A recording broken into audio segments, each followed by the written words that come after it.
Bonjour à tous. Aujourd'hui, petite anthologie de diverses phrases d'hommes politiques célèbres. Si l'histoire a retenu leurs grands discours, elle oublie parfois quelques petites phrases venimeuses, cyniques, voire méchantes. Leur point commun, un humour ravageur.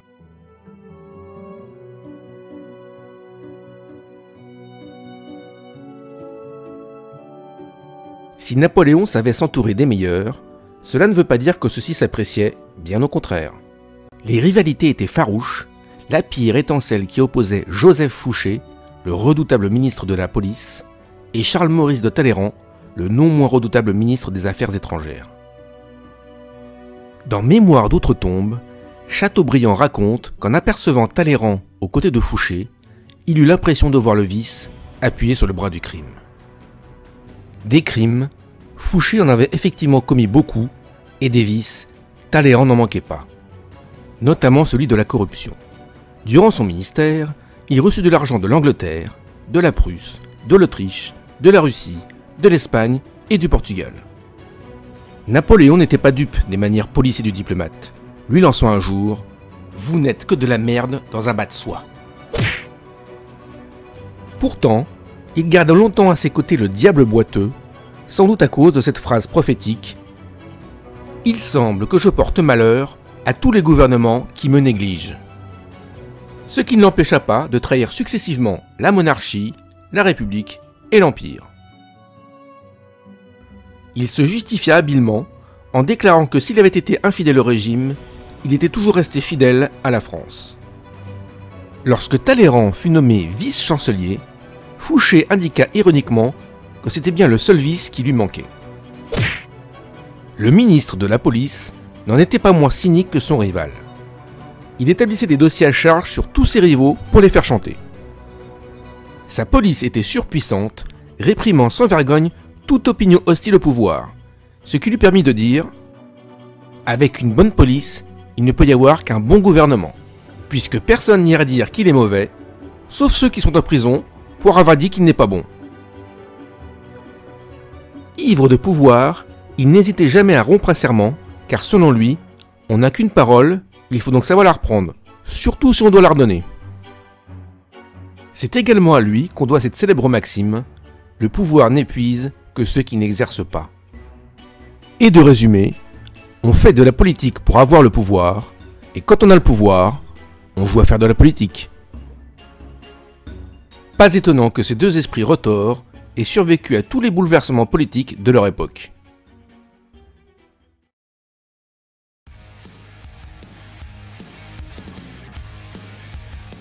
Si le général ne transigeait pas sur la grandeur de la France, il ne manquait pas d'humour. Après la libération de Paris par la 2e DB le 25 août 1944, De Gaulle passa en revue les troupes. Arrivé au niveau du véhicule du capitaine Dronne, il remarqua que celui-ci y avait inscrit « Mort au con ». L'officier se mit à craindre une sévère réprimande du général pour cette inscription grossière, mais De Gaulle se contenta de hausser les épaules et de déclarer « Mort au con ? Vaste programme !» Lorsqu'il revint au pouvoir en 1958, un journaliste l'interrogea sur la constitution de la Ve République et le risque de dictature. Il lui répondit simplement « Comment voulez-vous qu'à l'âge de 67 ans, je commence une carrière de dictateur ?» À un autre qui lui demandait des nouvelles de sa santé, il le rassura. « Je ne vais pas mal, mais rassurez-vous, un jour, je ne manquerai pas de mourir. » Mesurant près de 2 mètres, sa grande taille posait des problèmes de protocole lors de ses visites à l'étranger. Il y avait rarement un lit suffisamment grand pour l'accueillir. Jusqu'au jour où on lui indiqua que le prochain chef d'État qui l'accueillerait était encore plus grand que lui. De Gaulle répondit « Il n'est pas plus grand, il est plus haut ». Au milieu des années 60, une crise éclata entre la France et la principauté de Monaco, à qui De Gaulle reprochait d'être un paradis fiscal. Lorsque ses conseillers se posèrent la question d'éventuelles mesures de rétorsion, De Gaulle leur répondit que pour faire le blocus de Monaco, il suffit de 2 panneaux de sens interdit.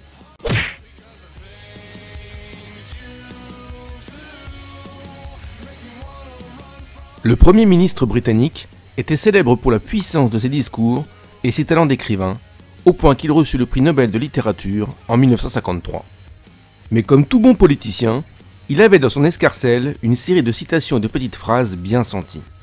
Sa farouche opposition à Hitler lui fit dire un jour « Si Hitler avait envahi l'enfer, je me serais débrouillé pour avoir un mot gentil pour le diable ».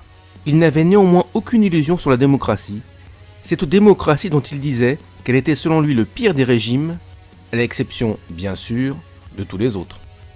Sa vision des régimes politiques ne manquait pas de sel. Selon lui, en Angleterre, tout est permis, sauf ce qui est interdit. En Allemagne, tout est interdit, sauf ce qui est permis. En France, tout est permis, même ce qui est interdit. Et en URSS, tout est interdit, même ce qui est permis. Dans les années 50, il assiste à l'effondrement de l'Empire britannique et le déclin de son économie, alors que la France entre dans les 30 glorieuses. Il constate, amer, l'Angleterre s'écroule dans l'ordre et la France se relève dans les désordres. Churchill mettait sa santé à rude épreuve.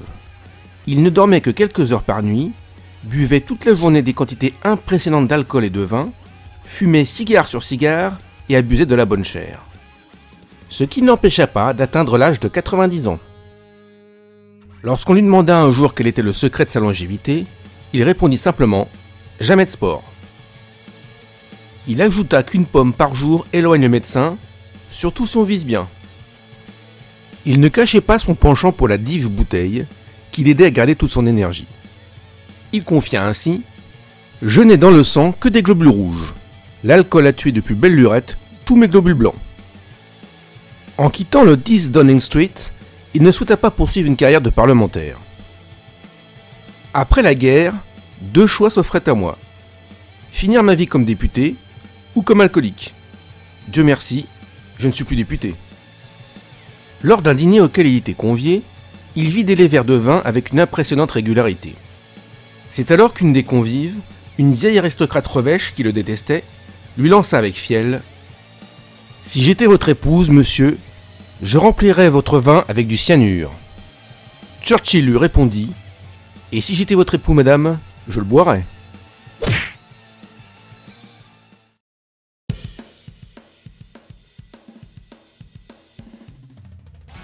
Successivement maire de Montmartre, député, sénateur, ministre de l'Intérieur et président du Conseil, Clémenceau a dominé la vie politique sous la Troisième République. Ses citations, aussi drôles que cruelles, pouvaient faire tomber un ministère ou briser une carrière politique.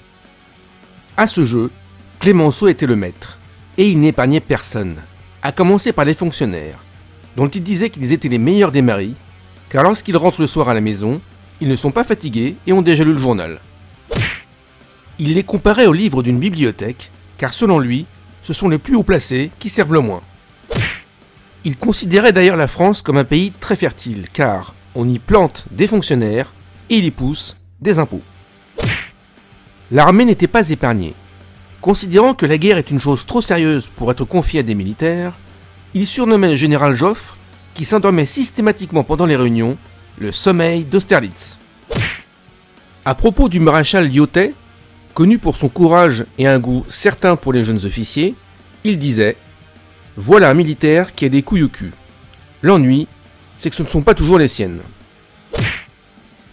En ce qui concerne les dictatures militaires, il est comparé au supplice du Pal. Elles commencent bien, mais finissent mal. De nombreuses institutions étaient la cible de ces quolibets. Pour lui, les polytechniciens savent tout, mais rien d'autre. Ou encore, donnez-moi 40 trous du cul et je vous fais une académie française. Quant à la fonction suprême, il disait « La vie m'a appris qu'il y a 2 choses dont on peut très bien se passer, la présidence de la République et la prostate. » Clémenceau était un grand séducteur, même s'il égratignait parfois le beau sexe. D'après lui, pour plaider une cause, l'avocat met sa robe, la femme l'enlève. Quant à la différence d'âge entre lui et ses conquêtes, il disait « Il n'y a pas de vieux messieurs, il n'y a que des femmes maladroites. » Lorsqu'il était président du Conseil, Clémenceau s'entourait d'un cercle très restreint de fidèles. Parmi eux, Georges Mandel, son plus proche collaborateur. Un jour, il lui rendit hommage, mais d'une manière un peu particulière, en affirmant « Quand je pète, c'est lui qui pue ». Aristide Briand était un de ses pires ennemis, Et n'hésitez pas à dire « Même quand j'aurai un pied dans la tombe, j'aurai l'autre dans le derrière de ce voyou ».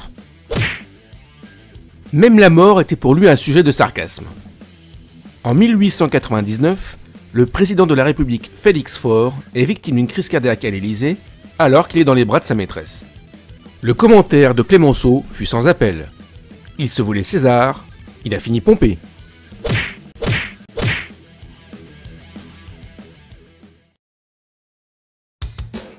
De nombreux hommes et femmes politiques sont restés célèbres pour leurs petites phrases, mais pour une autre raison. Celle-ci fit rire à leurs dépens.